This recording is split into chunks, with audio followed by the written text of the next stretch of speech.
So another method of solving first order and first degree ordinary differential equation is the linear differential equation. So here are the standard forms. So if we're going to consider y as the dependent variable, so we have here the derivative of y with respect to x, and the second term contains a function of x multiplied to y, and the right side contains a pure x function only, okay?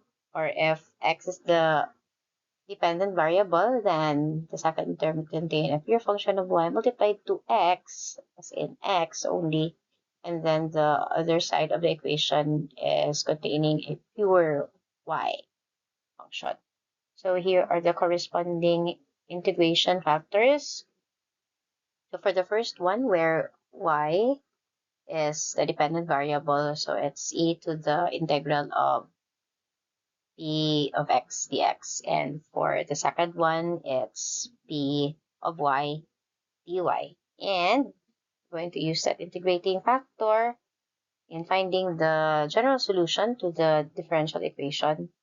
We multiply the integrating factor with y, and it would be equated to the integral of the integrating factor multiplied to the one on the right side of the equation, your x function. Integrate it with respect to x, and then plus c. And for the second one, so replace y with x, and then the integrand would contain the pure y function. Integrate it with respect to y, and then add the constant of integration. For example, so let's try these three differential equations. First example, the DE is already arranged according to the standard form for linear differential equations. So as you can see, the dependent variable here is y, and we have a y term, and multiplied to y is a pure function of x. So this one can label it as p of x. And on the right side of the equation, it should also be a pure x function. Okay, so from the standard form, this is labeled as q of x. So the first step is to find the integrating factor. So since we have x for the independent variable, so that would be the basis for our integrating factor. So it's e to the integral of p of x dx. Okay, so it's e to the 2x plus 1, okay, over x dx. So we can divide each term by x. So that's 2 plus 1 over x, k dx. So integrating, that's 2x plus ln of x. And using one of the properties, or rather one of the laws of exponents, we can separate the 2x and ln of x as exponents to e. Okay, so we can have e to the 2x and e to the ln of x, where e to the ln of x is just equal to x, a property of logarithmic functions. So it's e to the 2x times x for our integrating factor. So we're going to multiply, okay, the one on the right side of the equation with the integrating factor and also the dependent variable. We multiply that, okay, by the integrating factor. So on the left side of the equation, we have the integrating factor multiplied to the dependent variable, and then the integral of the integrating factor multiplied to the one on the right side of the equation, which we label as q of x. So integrate with x as the variable of integration, and then we have plus c. So plugging in the value of v, so we have e to the 2x x times y, and then we have e to the 2x times x times q of x, from here, which is e to the negative 2x, okay, dx, and plus c. So we have e to the 2x, xy, and then the integrand becomes x dx, okay, because e to the 2x times e to the negative 2x is just equal to 1. Okay, so integrating x dx, so we have x squared over 2 plus c, and we're going to multiply the whole equation by 2 so that there will be no fractions. So it's 2e to the 2x times y, and then equals x squared plus 2 times c is still a constant. So let's say the final answer is written with only c on the right side of the equation, although it's really not required. So we have minus x squared, and then right side is c. So this is the solution to the given linear differential equation. The second equation example, okay, so we have trigonometric functions. So this is not yet written in standard form for linear differential equations.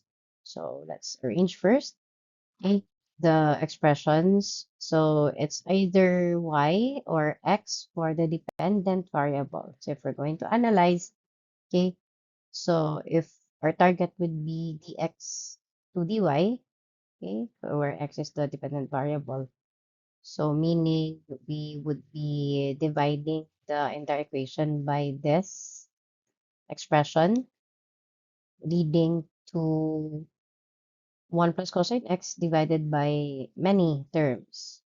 Okay, so it's not ideal actually, so we cannot um, integrate using just simple substitution, okay, when we solve na for the solution na to the DE. Okay, so it would be better if the one on top of the fraction, or if the process is division, so it's the dividend, okay, has more terms compared to the one in the denominator, okay, or the divisor, right? So meaning it should be y for the dependent variable and x for the independent variable. So we should transform this, okay, to a linear differential equation, okay, where y is the dependent variable. So meaning we are going to divide the whole equation by 1 plus cosine x, or to have a dy term that is positive, so let's include the negative sign. So multiplying the whole equation by negative of 1 over 1 plus cosine x, and including dx, para it would be transformed to a derivative form. So let's include the dx. So over dx.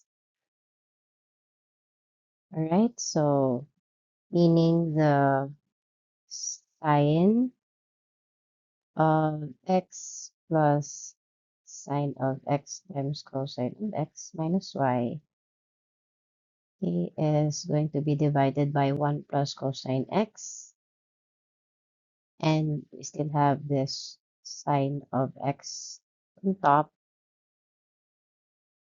okay, and then the x would be removed, and then we put the negative sign here. Then for the second term, so it's going to be plus dy dx equals 0. So this is the first term in the standard form for linear differential equation with y as the dependent variable. So meaning we need to put, okay, a term here before the equal sign that is pure x multiplied to the dependent variable y. Okay, so among the 1, 2, 3 expressions here, okay, So we have two that are pure functions of x and only one that is um, the dependent variable. Okay, so even if it's multiplied to sine of x, so it's okay, okay, because we need the second term with y raised to the power of 1, okay, and then multiplied by a function of x. So meaning this term, y times sine of x, would be second term here, and then the rest, which are functions of x, are going to be placed on the right side of the equation. So if we're going to distribute the negative sign here with the negative sign here, so that becomes plus, okay, sine of x over 1 plus cosine of x times y. And for the remaining terms, okay, so if we're going to transfer these terms to the right side, and don't forget to multiply it also by sine of x, okay, so the sign will be positive, so that's sine of x plus sine of x cosine of x, and then multiplied to sine of x, okay, over 1 plus cosine of x, right? And then we have dy dx. Okay, Lily. For this term here, we can now label this as our p of x. And for our q of x, so we're going to remove some common factors first. So we have sine of x, common for the two terms inside the parenthesis. Then 1 plus cosine of x, okay, times sine of x, and the denominator is 1 plus cosine of x. So canceling these two, so we have sine squared of x on the right side of the equation. And the left side, cos sine of x over 1 plus cosine of x times y. Okay, so this is our p of x and our q of x. Now find the or solve for the integrating factor. So it's going to be e raised to the power of the integral of the p of x, which is sine of x over 1 plus cosine of x dx. Okay, so we are going to use simple substitution for this, where u is 1 plus cosine of x and u is negative sine of x dx. So we need a neutralizing factor no equal to negative 1. So that's e to the negative of du over u. So that's ln of u, or that's negative ln of 1 plus cosine x, okay, or equal to 1 plus cosine x quantity raised to the power of negative 1. So we're going to multiply the dependent variable y with that integrating factor for the left side of the solution. Okay, so times the dependent variable y, and then on the right side, so it's the integral of the integrating factor multiplied by the one on the right side of the equation, which is sine squared of x, and then the plus c. So if you want to have 1 plus cosine x with a positive exponent, then you can just write it as 1 over 1 plus cosine x. Okay, so we are going to integrate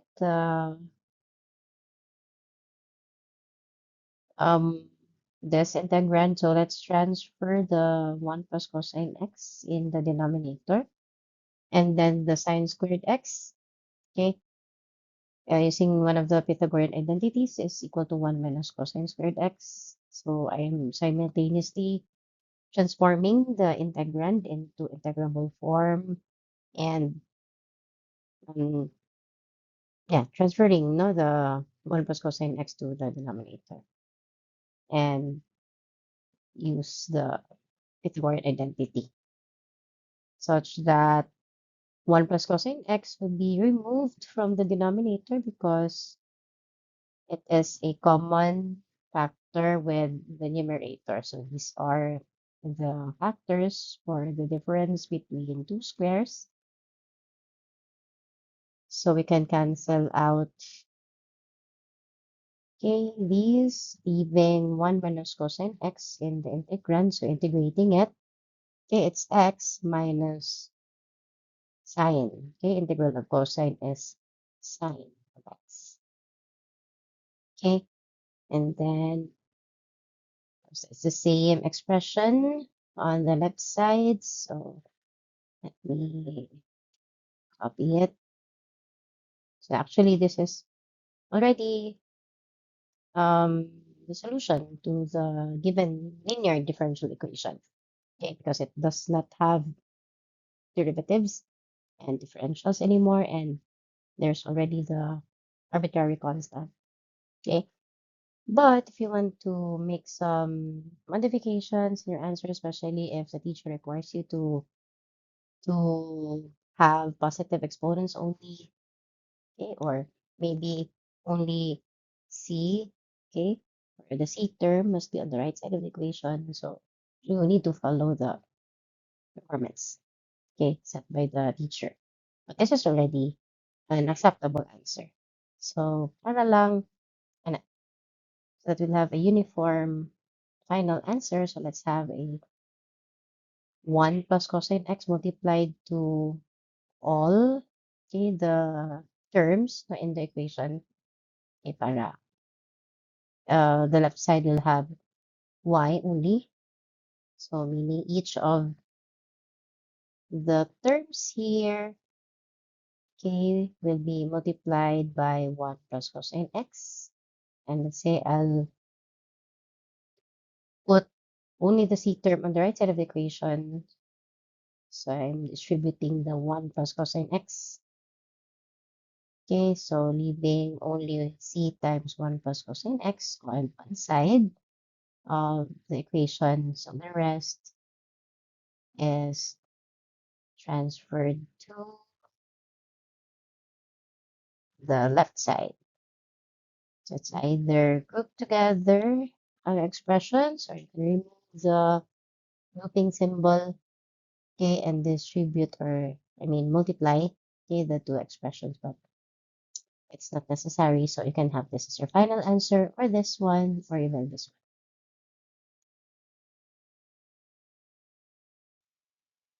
So in this example, we have x and t for our variables. So actually, this is also arranged already in standard form. So our pure function multiplied to the dependent variable x is 3 over t, pure function of t. And as we can see, the right side contains only t, okay, and no x. Therefore, it is a linear type of differential equation. So we go to the integrating factor solution. Okay, so this time the dependent variable is x. So our integrand here will contain the other variable, okay, which is t. So it's pure function of t multiplied, or integrand is pure function of t, and then integrate it with respect to t. Okay, so e to the integral of 3 over t, okay, and then dt. So that's e to the 3 ln of t, or ln of t cubed, okay, or simplifying it further, so it's t cubed, okay. So multiplying that to the dependent variable, which is x. Okay, so the right side of the equation is integral of the integrating factor t cubed multiplied to the function located on the right side of the equation, 1 over t minus 2, and then integrate it with respect to t, and then plus the constant of integration. I already see the constant of integration here because the left side is the not in integral form. Okay. Of course, after getting the value of the integral here, so it's also a constant of integration, combining it with another constant of integration, still a constant, okay, of integration. So we have here t cubed over t minus 2. Okay, we cannot use direct substitution, or rather simple substitution directly. Okay, so we need to divide t cubed by t minus 2 by long division or by syntactic division. So since the divisor is only t minus 2, so we can use syntactic division. So recalling how to use syntactic division is you write the numerical coefficients of all the terms with the terms properly arranged in decreasing exponent of the variable. So meaning start with t cubed and then followed by t squared, then t, and until the constant term. Okay. So from t cubed or dividend, so it's t cubed only. Okay, here it's t cubed only. So it's 1 for t cubed, 0 for t squared, 0 for t, and 0 for the constant term, and our divisor is t minus 2. So we solve for t, equate to t minus 2 to 0. So for t is the number to be written here. And then next step would be bring down the first number, multiply it to this, not to 2. So it's 2. Write it here, then add 0 and 2. So 2, and then do again the process, 2 times 2, so which is 4, then 4, and then 8, and then 8. The result would be the first numerical coefficient is for t squared. This is for t squared. Okay, then t, then the constant term, and this is the remainder. So, bale, t cubed over t minus 2. Not yet integrating. Okay, so here as t cubed times x, and then for the right side, so it's the integral of t squared, okay, plus 2t plus 4. For the remainder, we write it as 8 over the divisor, which is t minus 2. Okay, so integrate each term with respect to t. So we have here t cubed over 3, t squared plus 2t squared over 2, or t squared, and then 4t, and then for the last one, it's 8 ln of t minus 2, right? And then plus c. Multiplying everything by 3 and putting all terms except c on the side. So we have 3 t cubed x, okay, minus 3 t cubed, or rather t cubed only because it's t cubed over 3 multiplied by 3, so t cubed only is t cubed, and then minus 3 squared, put it on the left side, minus 12t, and then minus 24, okay, ln of t minus 2, and the right side.